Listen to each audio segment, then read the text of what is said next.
Here we are. Uh, Good morning for some of you. Good afternoon for some of us.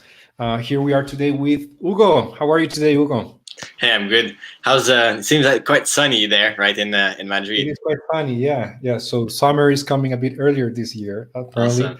it's gonna be hot from now to up to after the summer. Apparently, so that's good because you can enjoy it. It's sad because we need water. But yeah, yeah. So how is it there? It's going fine. Summer is coming, getting greener here, so it makes myself a bit more happy. To be honest, during the winter, it's kind of gray because all the leaves fall. So now it makes everything more enjoyable. Just went for a walk earlier, later yesterday, so it was great to be able to enjoy nature instead of just snow all around us. That's good. That's good. Well, Hugo, thank you very much for joining us today. Uh, as you might know, last week we started our personal talks. So we are inviting different experts in different areas related to personalized marketing, personalized marketing automation, and all the areas that are related to that. So that's from operations to security to techniques, creative aspects, from every angle, basically. And we are. I'm really happy to. I'm really glad to have you today here because you work with personalized marketing. That's how we initially actually met last year, I Exactly. believe. Yeah, Yeah, exactly. We yeah. actually met So through personal. that's correct. That's correct. That's correct. We do personalized multimedia marketing through a platform. And please tell us a bit more about you for those that have no idea about you, and also what you do at Enrich. How should is that Enrich 3 or how do you say Yeah, that? that's correct. You did it well. NH3. Great, great. So please tell us a bit more about you. Sure. So, like, just a little bit of a story of kind of myself. So, like, when I was young, I was always kind of having trouble to fit in mass, and like, I didn't feel that I was kind of that like the mass population was representing me much. So even at school, like when I was looking at when I was doing things when I was younger, I was always trying to do things in a better way than what I was being taught, which was not always a good way, but sometimes it was leading to some interesting insights. So I always wanted to adapt my path from like my super young age, and I've always been kind of self-taught. And I created my first website when I was 13 years old. It was just for I actually learned to code to just a quick parenthesis here for a clan or for a team for like a guild when I was playing Rainbow Six Black Arrow when I was younger. So that was kind of how it started in terms of my technology. So after that, at 15, I started my first business. It was server hosting for games, voice servers, and also website hosting. So when I was doing that, I realized that there was not like one size fits all type of formula because everyone have different type of needs, and everyone have different type of expectations to be met. So that's kind of how I realized that customers want something that is always custom built for them, and that was kind of the beginning where I started to dig a little bit more into in terms of like what other people were doing. For example, Amazon was trying to get tractions many years ago, about 10 or 15 years ago. So that's when they were starting to revolutionize the market, and that's where personalization experience started to be more and more and more interesting. And I was feeling myself much more interested into that to create web experience for the business that I had at the time. So it went on further, and I kind of started to have a more clear vision on, okay, I really want to make sure that everyone is having a great experience, because I'm the type of person that is really critique. When I go to a restaurant, I'm super critique. The service needs to be on point, the food needs to be on point, and like everything else needs to be on point. But I'm putting those same type of criterias or expectations for myself and for my customers and for the businesses we work with. So like every customers, every visitors of your website and of the website that we work with, we like to optimize it for the person to feel that the product and services are really designed for them. So that's really a custom fit according to their like buyer profile, and that's pretty much the mission of my life, is to make sure that everyone feels like VIPs in their life, because we all have a life. We all want to feel like people care about us. So why not making those people like live the Disney experience and Mm. like tailor made their education and their path in terms of like something that is relevant for them. So about myself a little bit more to just circle back, I actually, as I've always liked to be self-taught, I always like to have a more personalized approach to life in a way. I actually made an educational path that was really custom made and tailor made, where I learned like web development, graphic design, user experience, conversion optimization, and the digital marketing. So like once I was in the job market, I had the chance to work also with different type of budget and different type of businesses. I worked for like startups, agencies, corporations, and now I have the agency where we work with all of these different type of businesses. So I've always really liked to work with different type of market, different type of size and businesses, but also for different type of customers to make sure that I better understand, like my curiosity is also feel fulfilled. I better understand different type of people, different type of market, and that's how you get curious by learning about different things, right?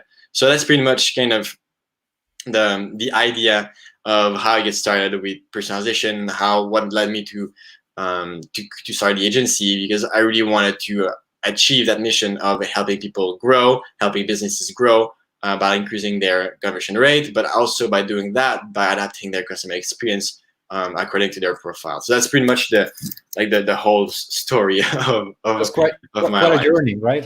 Quite Yeah. a journey. So I didn't know about. I mean, I've seen LinkedIn your entrepreneurial background, but I didn't know that it was that early. Like since you were uh, 15, I believe it was the first time, right? Yeah, yeah, exactly. Great, great. That's quite cool. That's quite cool. Great. So, what are you going to talk to us about today? So yeah, I mean, today I just want to go over more something.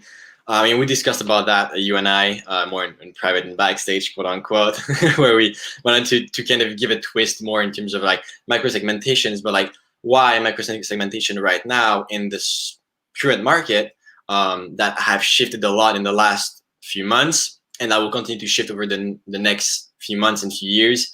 I mean, the previous normal won't be the future normal. So the actual normal, that what we think as being normal, is completely redefined in a way. So that's kind of something that is for every type of businesses in any market for everyone. So the new normal will just be different.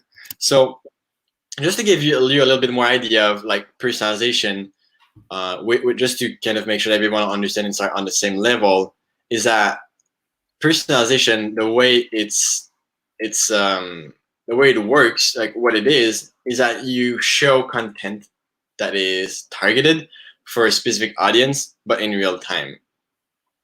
So that's pretty much how you want to make sure that you have the right type of um, content that is showed for everyone. So in terms of what we want to talk about is really more about that microsegmentation, how we get there, how we make sure that we have that in place, and why it's relevant for us to have that. So do you want to just go over something that you have questions before I dig too far in the you can catch me at that time? That's perfectly fine. So today, for those that have joined just now, we're going to be talking with Hugo Hamel from Enrich 3 about microsegmentation and personalized marketing. And we are living in a unique moment in our recent history, at least, which is all these crazy crisis we are going, I mean, all of us through, regardless of where you're based. And and the way we are approaching our audiences is basically, I don't know if it is changing. We'll see that with Hugo in a moment, but it is certainly more. It is challenging actually. The audiences are maybe more diverse than ever. Audiences are even more distributed probably than ever. Regardless if we're talking about the corporate world or 100% B2C. So everything is changing, and there are more tools out there. There are countless ways of interacting with our audiences, but I don't know if you have noticed, but I've been talking about audiences in general. But the thing is that we are all individuals. So Hugo is going to talk us about it today, and also related to the current situation we are all going through, which is this global change, transition, crisis, etc. So from here, it's all yours, Hugo. Please delight us with your knowledge. I'm gonna Awesome. I'm gonna remove myself from here, and it's all yours. Perfect. So, I mean, if you want to interrupt me, or for anyone have questions, if you see people having questions, just let me know. We Sure. can just go over that. So it's still it's irrelevant at the time of when I'm speaking. So as I said, like personalization, what it is to target people at the right time with the right audience in real time. But what personalization is not is customization, because customization is basically what you would yourself do to adapt the interface or adapt the product. So that's you personalizing your experience. But what personalization is the opposite, is the system personalizing the interface or the system for the software or everything for you. So it's all automated in the back end. And then what personalization is not is marketing. And why it's not is just because one campaign of marketing can be personalized, but the overall experience needs to be personalized. It goes much further than just a single marketing campaign. So that's one thing that you need to understand, is that it's much deeper than just marketing. It's also much deeper than just optimization. A/B testing. It's not. It's part of it. A/B testing will be part of personalization, but it's not. It's definitely more something that is much deeper than that. So every visitor needs to have a unique experience. It's not just like doing A/B testing, and when you have two different versions, let's say 50%, 50%, that's not exactly personalization, right? You're just targeting everyone, but just with two different messages. And also, that's not a landing page, because you can personalize a landing page. Actually, you can do that. That would be actually a great way of starting. To start, one way that you could do it is you could create a landing page that is relevant for you. So if you do paid advertising, one great way that if you're not doing that right now, you should be doing that, is that you need to have a message from your paid advertising and transfer it within your landing page. And the reason why it's important to do that is because you need to make sure that you transfer the relevancy of the paid advertising within the landing page. So if the person looks for a specific keyword, if you use a specific image, if you have a specific offer, you need to really make sure that it's reflected within the landing page, and that it's really clear that the person came from that paid advertising. So the person will feel like it's in the same environment. You can even, if you do some type of partnership, let's say you do personal and image 3 type of partnership, the landing page could definitely have the two logos of the two businesses to make sure that the relevancy is shown, and that the person see that, okay, this landing page is trusted. This landing page is where I'm supposed to be. So that's like, to start, that's quite simple. Is if you, let's say you have two different market and you target two different, let's say, keywords or two different type of audience, you just create two different landing page that will talk about the problems, the issues, the pain that are specific to all of those two audiences. So that's a great way to get started. And the reason also why you need to get started is because with personalization is that as of now, most websites have a conversion rate of about 2%, and which is quite, it's not a bad number, 2%, but you could have a much higher number, if percentage, if you would first optimize your landing page. But if we just flip the mindset, let's just flip the mindset. Well, let's say that you would be able to, let's say that you would just focus on the 98% of people that do not convert. Like, how different that would be, like how much more you would convert. Because if you would just improve your conversion rate for those 2%, you would maybe increase up to 2.1%. Who knows?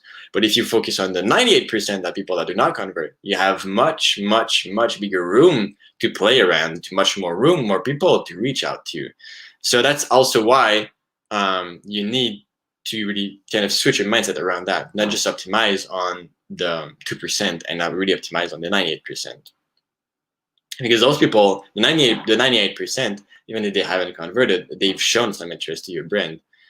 And when those people show interest to your brand, those people are all unique, right? So that's exactly why you need to personalize and make sure that all of your, um, let's say, all of your message, all of your interaction with that prospect is personalized. So that's really important.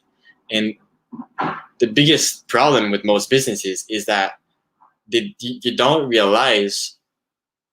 I mean, most businesses don't realize that they will spend something like $92, and they will to acquire one client, and on the other hand, they would only spend $1 to convert that person. So if you just think about it like a second, how can you expect to increase your revenue? How can you expect to generate more revenue, and convert more people if out of, let's say, let's put a rough number. Let's say out of 100%, let's say the $100, you would spend, let's say, 75 cents. So can you see like the the balance is not equal? Like there's literally like a huge gap between the two. So you should be spending a much bigger amount than just $1 in in order to convert people. You should that should be the most important part. Yes, for sure, you need to bring people within your funnel. That's for sure. But you also need to make sure that you have the right amount of people that will convert, because otherwise you're just throwing your money out of the window, right? What you're saying, let me see if I understood, is that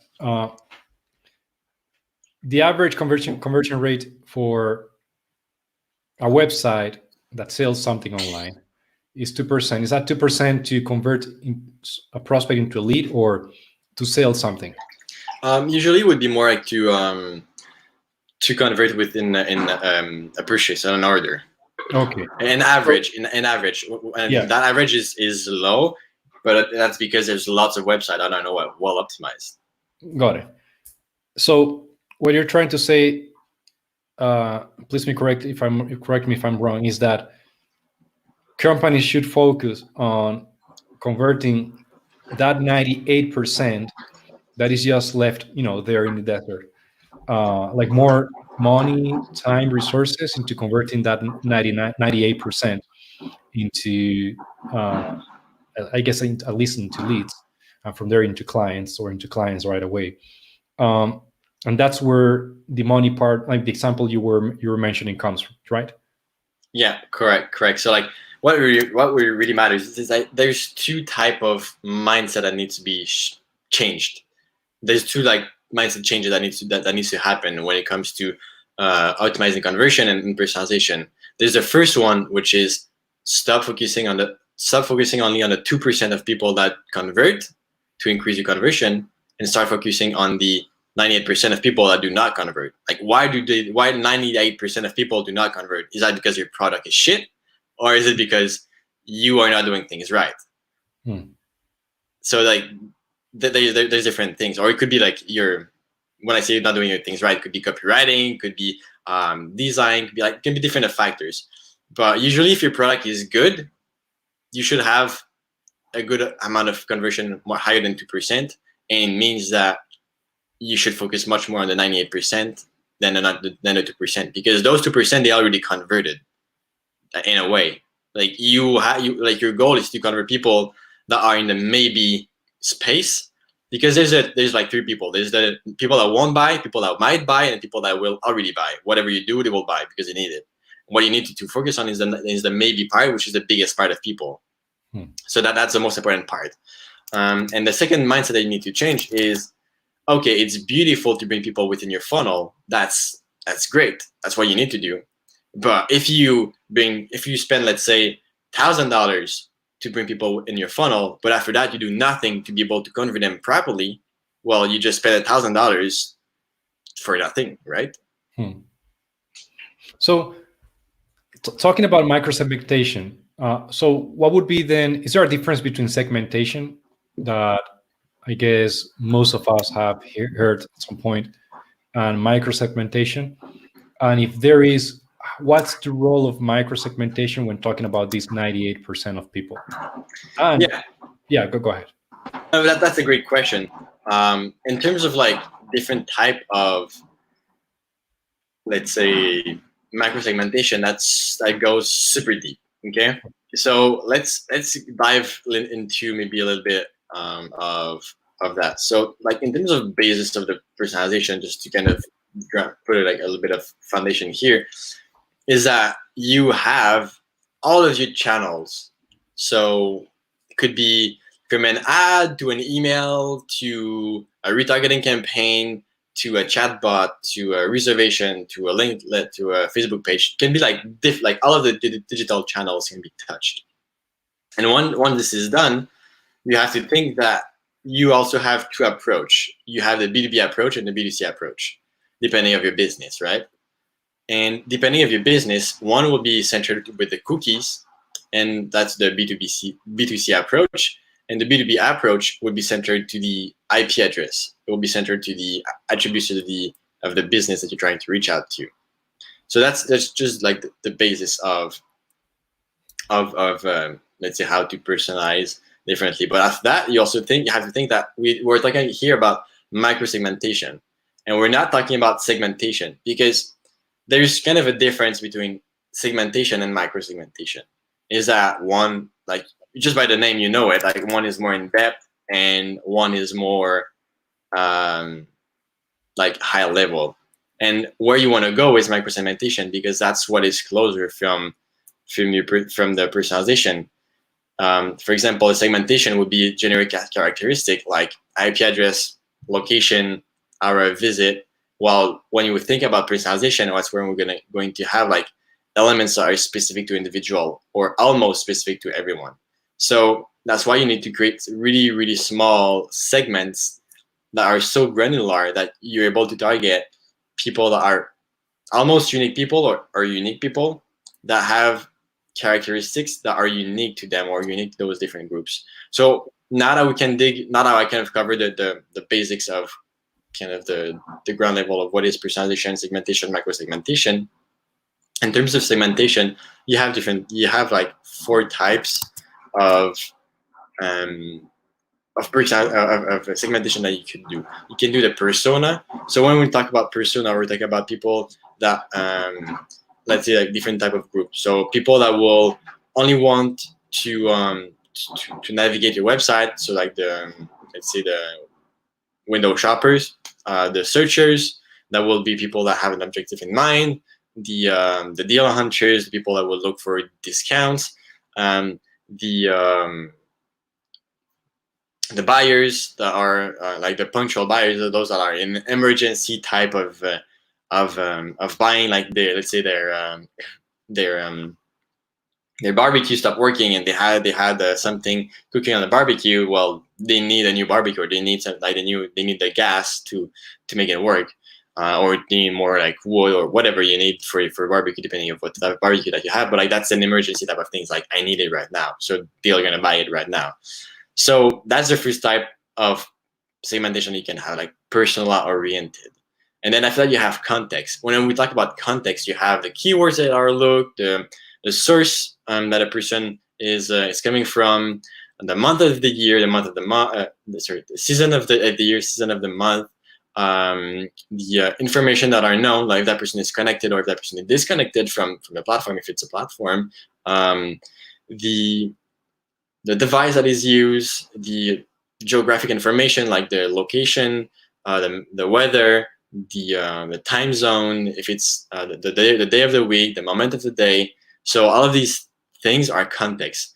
And one example I can give you is, let's say that you are walking on the street with your phone and it's super sunny out there. So like a simple context for you could be just, okay, that person is walking, so that person is kind of quote unquote in a rush, and that person have lots of sun, so the screen is really like kind of pale, like because of the sun you can see pretty much things. And because you're walking and you are on your phone, you maybe have big fingers, and like your finger might slip, you're not maybe 100% concentrated, so that like the buttons of your interface needs to be bigger. So like all of these little things are really small details, but when you think about it, the context is also really important. And it can be also just be the weather. So If it's rainy, if it's, let's say if it's super sunny out there, you don't want to sell an umbrella and say, oh yeah, it's raining out there, you should have an umbrella, when it's not, right? So you want to make sure that you're relevant. And at the same time, you have the behavior. Well, the behaviors based on the previous interaction of the people that they were having on the that they had on the web with your platform, your website, your app, whatever it is that you're selling. These are the interaction that the person might have in terms of behavior with you. But it also goes within the page that I view, the content that is downloaded, the triggers that have been triggered, or the events that have been triggered, the products that have been bought, the time that have been passed on the website, the page that I visit that have been visited multiple times, per session or per the whole visit. So that kind of define the interest of that person. So let's say you are on a B2B type of website, and on your website you are having pharmaceutical and construction. If someone in all of the visit went to pharmaceutical, or let's say in 80% of the visit it went on pharmaceutical, well, you can guess that that person is more interested into pharmaceutical than construction, right? So these are little detail that in terms of behavior is important to know, because you want to target the right message, the right offer for that person, and also depending of the context where that person is located within the funnel. And finally, there's the demographic of the person, which is for the user, it's the name, the job title, the birth date, the status of the user. Is that a visitor? Is that a prospect? Is that a client? The interest that the person has, the needs, the expectations, the preferences, or what the person like or what the person do not like, the stage within the sales funnel, as I was talking about, and then the information about the company. So who are the competitors? What are the products and the services that are offered? What are the news that are linked to the business that you are trying to reach out to? And then there's the firmographic data, which are like the industry that you are serving, the number of employees, the annual revenue, and the location. So like all of these 4 categories, which is persona, context, behavior, and demographic, are the 4 main type of really advanced segmentation that you can do. So how do you, so let's say I am a solar panel company. So how do I start with segmentation and with micro-segmentation, considering that I might not have the most advanced tools in the market? How can I just get started with it? Right, that's a good question. So an easy way to get started, because in solar there's in most cases about 4 top categories, I would say. There's a little bit more, but there's the utility scale, manufacturers, commercial, and residential. There's more than that, but that are just kind of the top first ones that are more important. So depending of which one you're interested in too, depending on the visitor, that whether person is part of which category, you can adapt the content of your website for it. So it's not relevant for someone that is a residential client to send them to just a generic page where you let them navigate within your website and maybe themselves pick the category, right? If that person have always been in residential, if you're doing paid advertising to reach out to residential customers, you should just take out all of the options from the website that are not residential. You should just focus your whole website on residential, because you are already targeting people from residential, so you know who you're talking to. So you're not advertising to reach out to commercial businesses. You're reach out to residential customers. So that's why like all of these little things can change. Or if you are part of an, let's say, HVAC system, you can do that for residential, commercial, but all of that. But HVAC is kind of broad. You can have like air conditioning, heating, let's say air cleaning. I'm not super familiar with HVAC, but it gives you an idea of like the different market. So when you do, let's say, a campaign for air conditioning, you don't have to change your whole website. You can just link to the air conditioning section, and instead of leaving your menu with all of the other section, you can just adapt your menu and adapt all of the information in the navigation bar with anchors in the page to anchor to different categories of air conditioning that you can have. It can be like pricing, can be by like BTUs or things like that. So you can do that. So that way you change your website without changing it. You just personalize the landing page to make it look like a landing page without having to create a landing page. You just convert your website within the landing page by changing the elements in the page. So let's say that you have this campaign that brings organic traffic somehow, uh, and the traffic is not segmented; it's just general traffic to a homepage. Yeah. How do you apply, or what are the ways to apply micro-segmentation in that kind of scenario, where you have just a bunch of people and in a general website, and there you might have different groups by either by they're looking for pricing or speed in the service or whatever. So how do you apply micro-segmentation in that kind of scenarios? So if is it a first visitor user, first time That's a really visitor good user? question. Yeah, that's a really good question. It is a first, just to make it difficult. It is the first time that visitor gets there. Perfect, perfect. So yeah, if it's a first time visitor user, well, in that case, you have zero information on that person unless that person comes from an ad. If that person comes from an ad, you have all of the information from the ad that you can transfer from the ad to the website. So you can do that. But let's say that person is organic, like you have good SEO, you have no information on that person, literally zero. Well, the only thing that you can do is from that on, from the moment that the person comes on the website, you have to ask questions. Like people are scared. People will think that because you don't know, you should know, but this is not true. Like it's not because you don't know that it's wrong that you don't know, right? I mean, we go to school to learn because we don't know. So is school wrong? No, it just means that we don't know and we want to know. So you have to ask questions. So when a person comes on the website, what you have to do is there's two different type of approach. There's the one that is where you ask literally that when the person comes in, you know that let's say a bank, you have individual and you have businesses. So the bank could just ask, who are you, like individual or let's say a business, and the person pick. And from the moment that the person pick, every time that the person goes on the website, you put a lot more emphasis on the individual side than the business side because the person picked the individual side.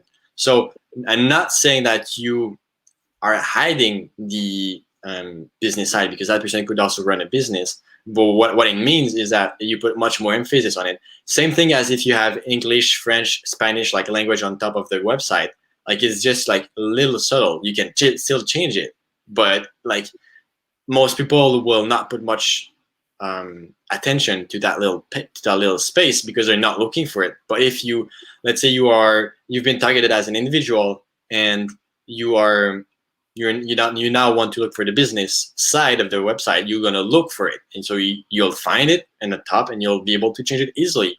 But if you're not looking for it, you won't see it. So that's the first approach. Really ask for it and kind of make the change about it, so it's just relevant for that person. So everything is relevant. So let's say that we talk about insurance, and we have the two example, business, individual. But for that, depending on where you dig for, let's say a car insurance. Do you look for an apartment insurance? Do you look for a house insurance? Do you look for a life insurance? Like whatever type of insurance you're looking, depending of the different type of pages that you're going to be able to look at, you can define the type of profile that a person is, and then which profile that person is part of, which kind of lead to the second approach is instead of just asking, you look at the type of behavior that person has. Hmm. So you either ask and or you look at the behavior, or you can do both.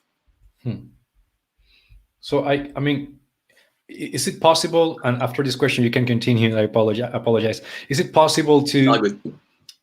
You have someone you know nothing about that comes to your website, uh, but maybe that person has already been in.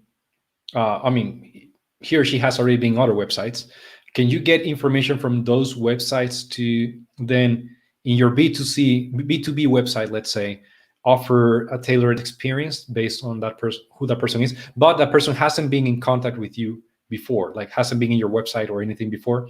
Can you get data from third-party websites like Facebook Pixel, etc., to show personalized content somehow, or not really because it's not legal or possible?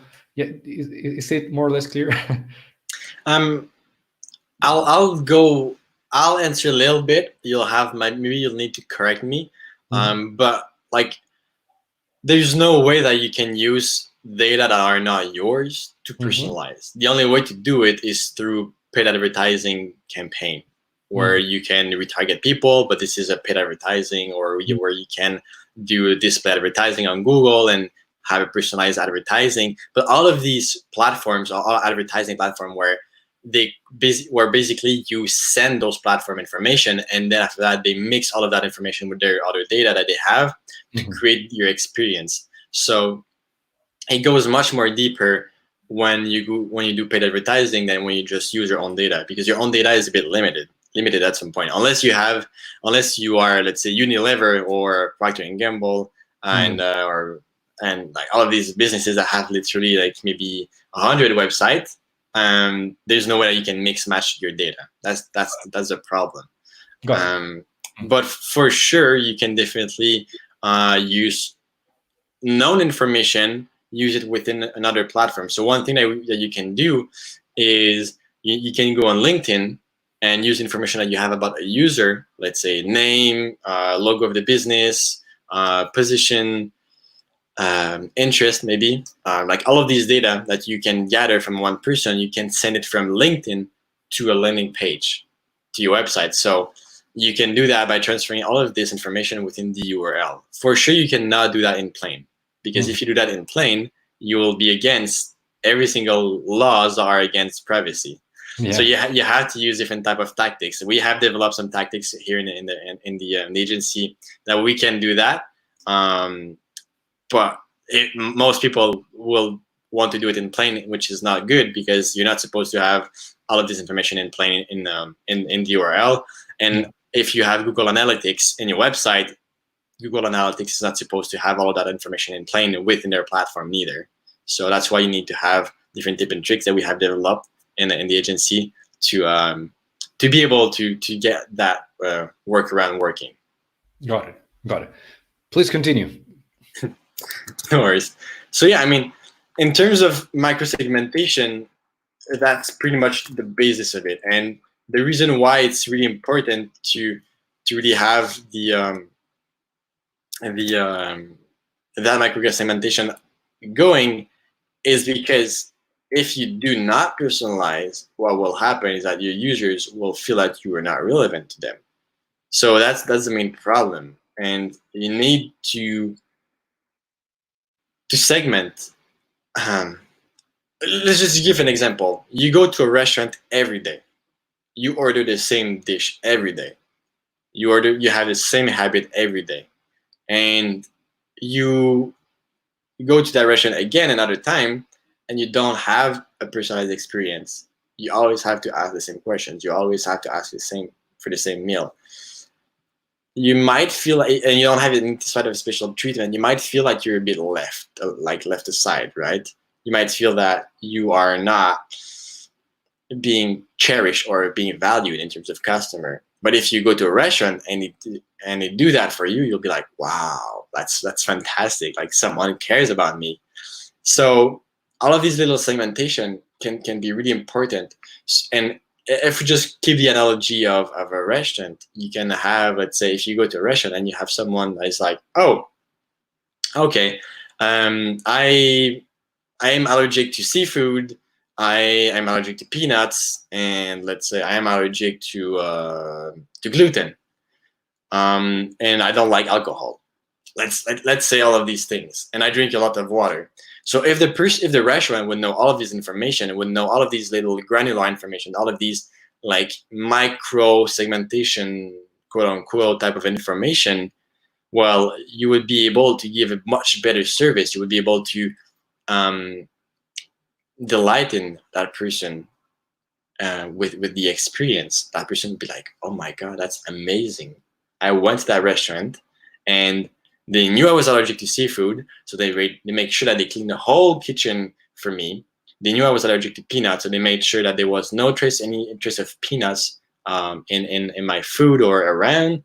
I don't drink alcohol, so they did not recommend me any type of drinks. They just brought a bottle of water to the table, and every time that the bottle of water was empty, they were bringing a new one because they know that I drink a lot of water. I did not even had to ask for any of that. All of that was done. So imagine if you would have that type of profile or that type of information that you'll be able to get as a restaurant owner and deliver all of that to your customer. That would be amazing. So that's kind of the beauty of micro segmentation, and that's where everyone should go. That's where every businesses should go in terms of micro segmentation, because micro segmentation goes much deeper than just um, like categorizing people. It goes to the experience that you're going to give them. So that's pretty much the basics of micro segmentation, and why you should personalize. Because if you don't personalize the experience, if you don't do all of these things, you're just treating everyone the same. And who wants to be treated the same as everyone else? No one. That's just the truth. I mean, if like, would you treat your girlfriend or your boyfriend or your wife or your husband, your mom, your father, your sister, your brother, your cousin, your cousins, grandfather, grandmother, all the same, like all equal, giving them the same love, the same type of attention? No, right? You probably give it, or even your child or your like, you give different type of attention to different people, even to a stranger.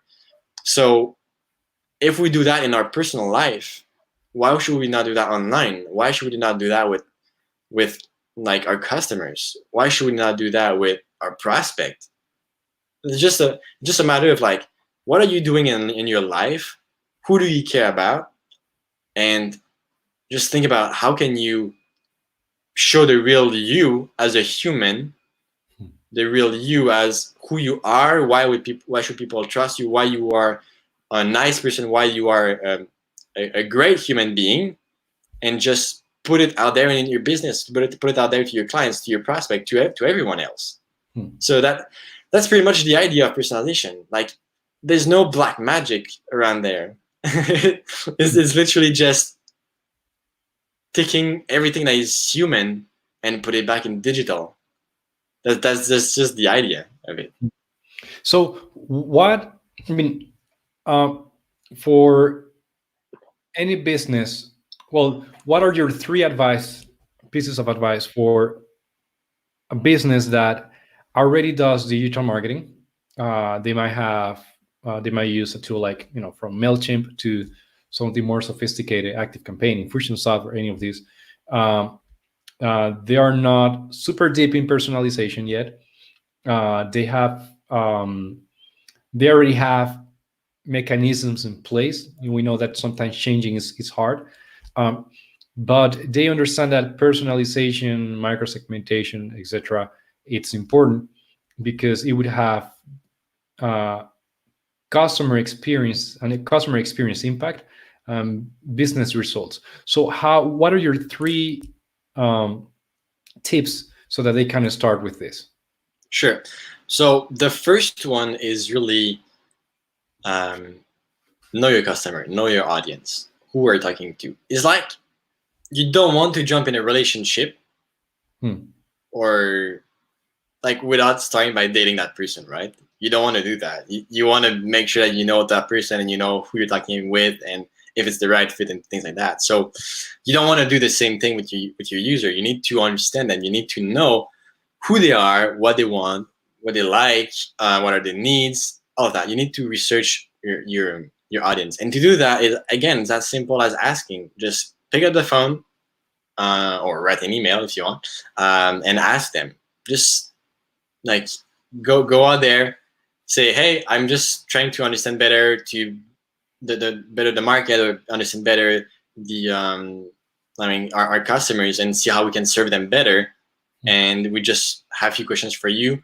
Would you mind taking maybe 5 minutes to answer like a few questions, or we can just chat about like your experience with our business, or things like that. So like what's important here is really to know who, let's say, who you are. Let me just speak some idea here.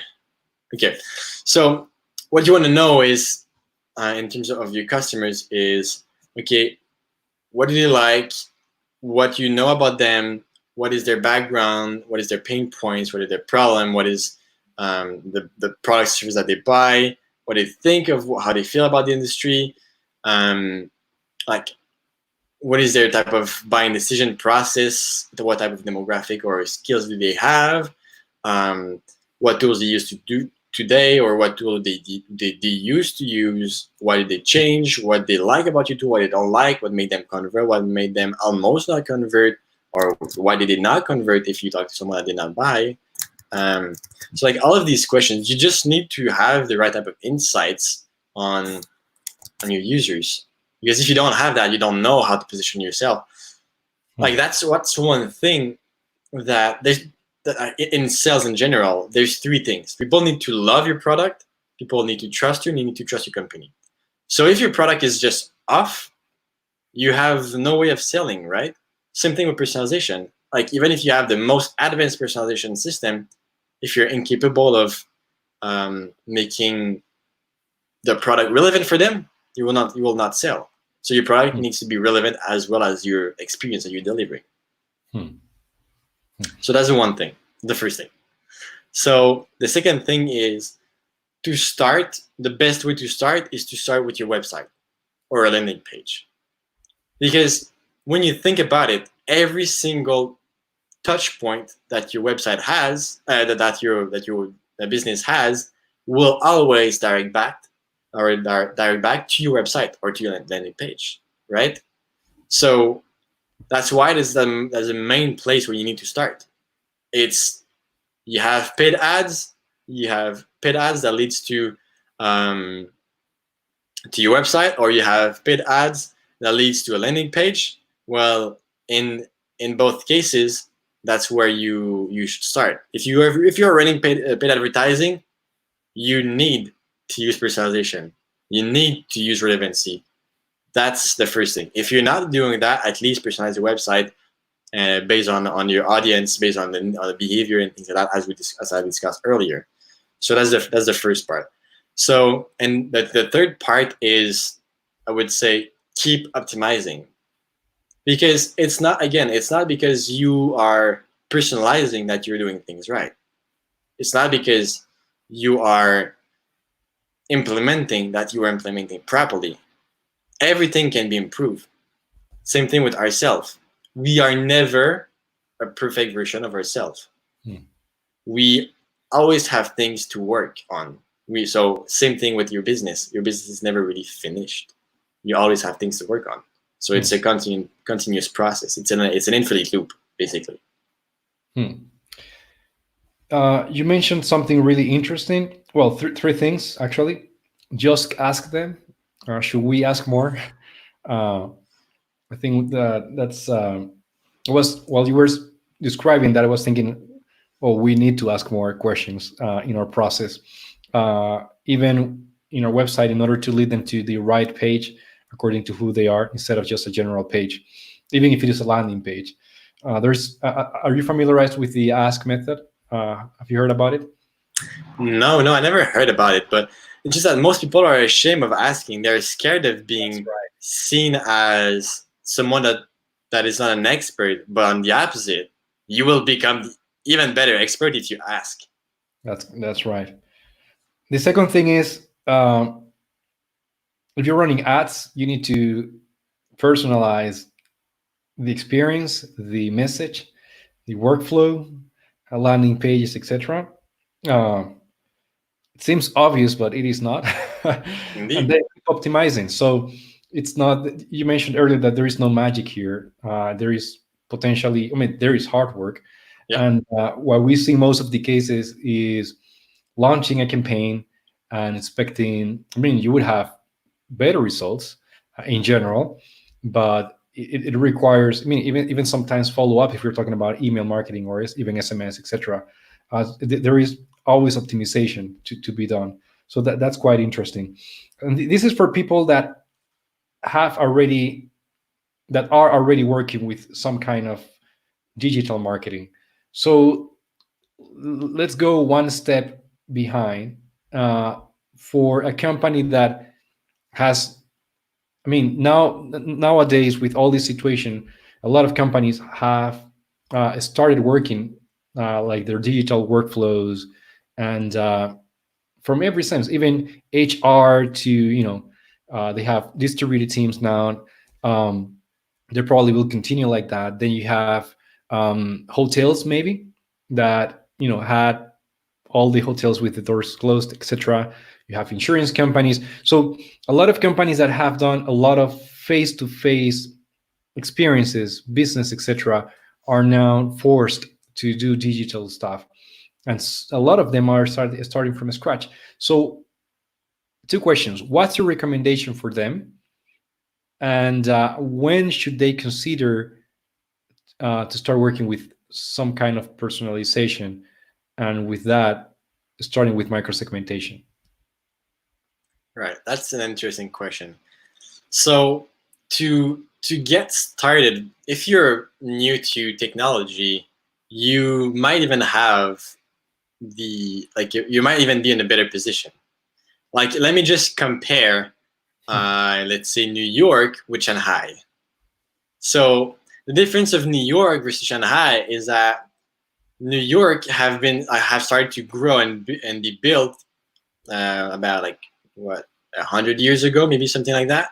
I mean, I'm just giving rough numbers. Like, I don't even know the history properly. But in terms of Shanghai, it started to be built maybe 50 years ago, or even less.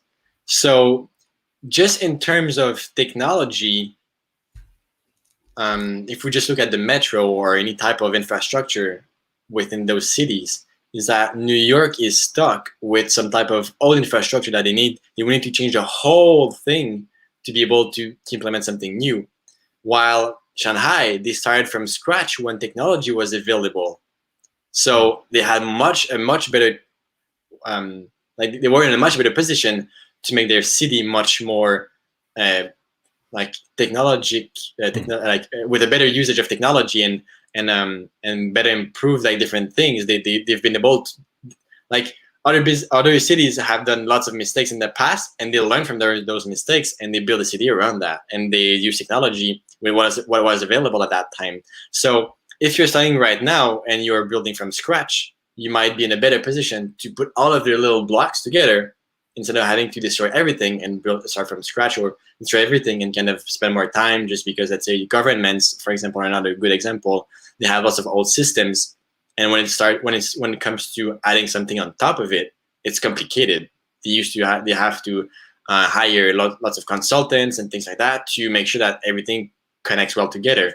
So I would say if you're starting from scratch, it might be even a good news for you.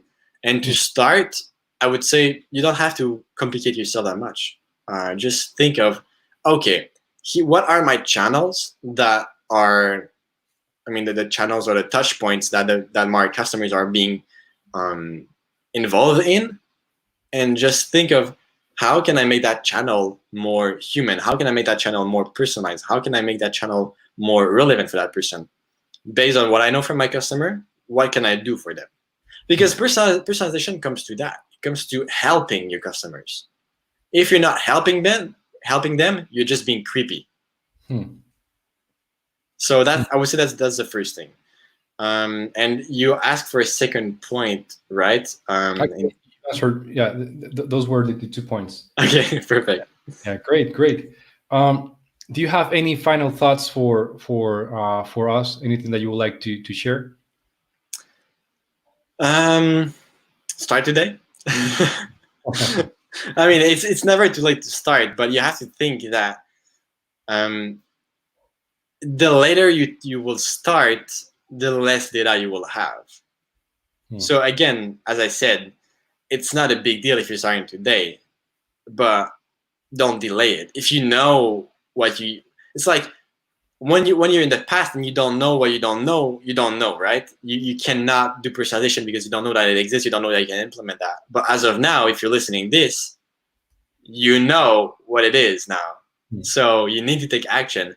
It's beautiful to hear all of that information. It's beautiful for me to be here and tell you all of that information. But if you're just going back to your work, to home, or whatever you do, and you're just like, oh, I just listened to that webinar and I've done nothing.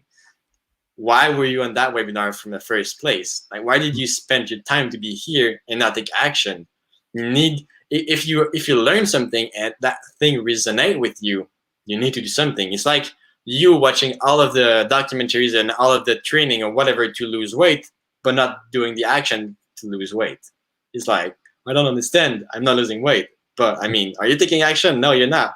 So that's what you need to do is take action, because the sooner you're going to take action, the sooner you're going to see all of that data coming in your data collector, and that's what will allow you to better personalize and be more relevant for your users. That's what will help you to help them better, because you will know that information.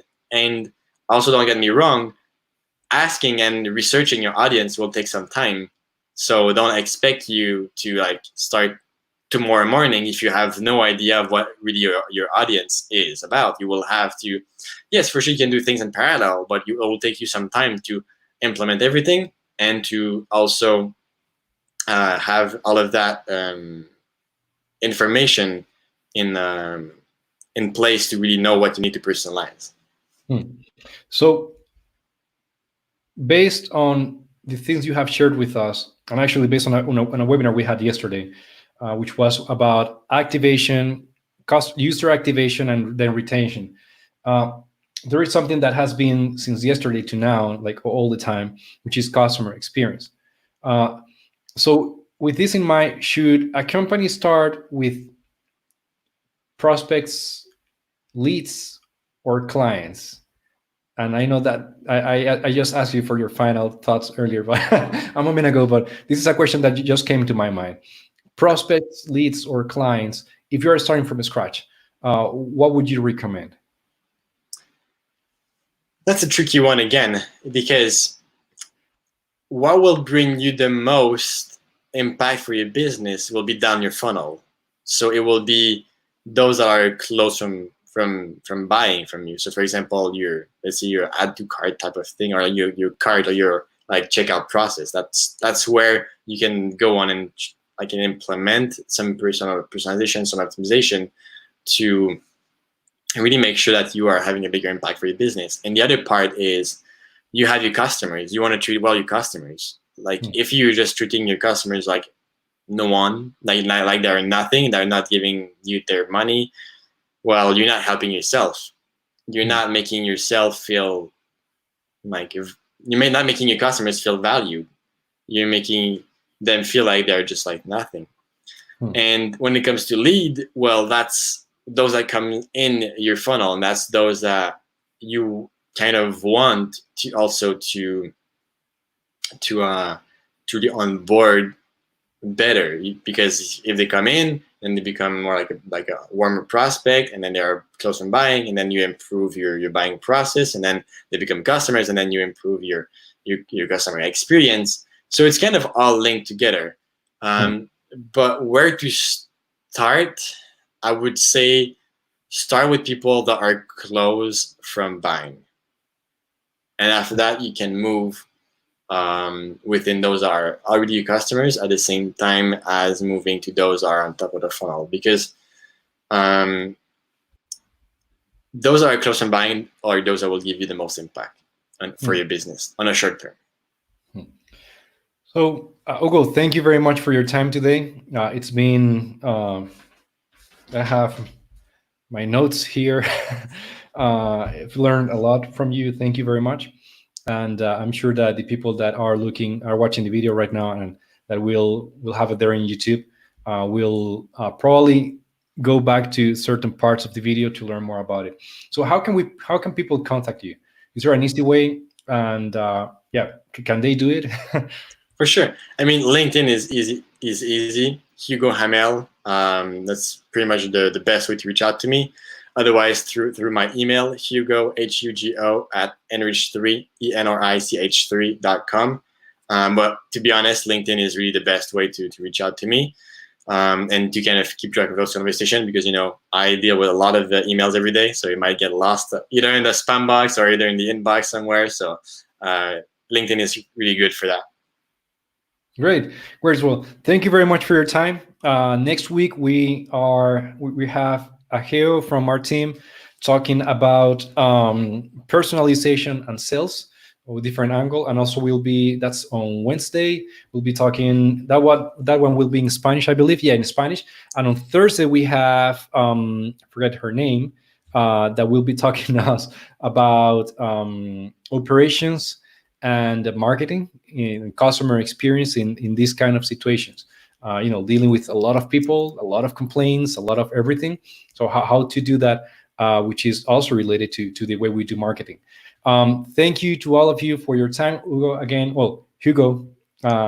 Again, thank you very much for your time. Merci. That's my French. That That's would it. be. And I hope that you all have a great day. See you. Bye. All right. Bye.